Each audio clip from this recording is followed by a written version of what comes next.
Alright guys, I got this MTX 81000D back. Dipshit that I fixed before.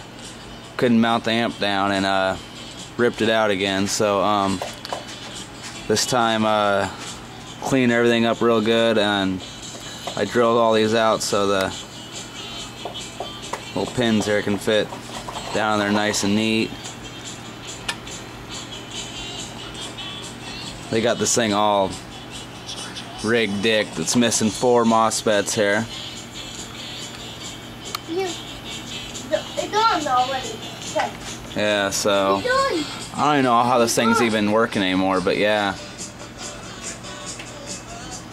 It still comes on, and I just hooked it up and it still works, so it's just amazing.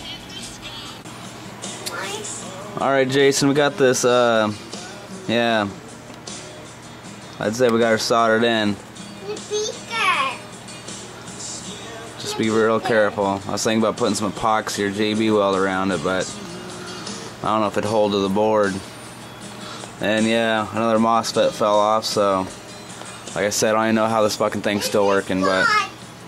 What? It's that one.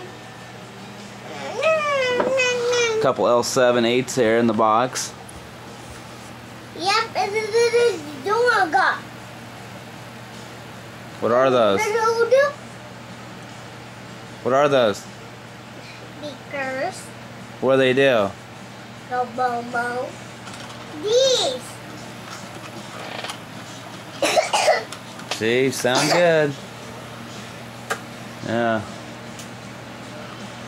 So yeah, that's it for now. Get this back together.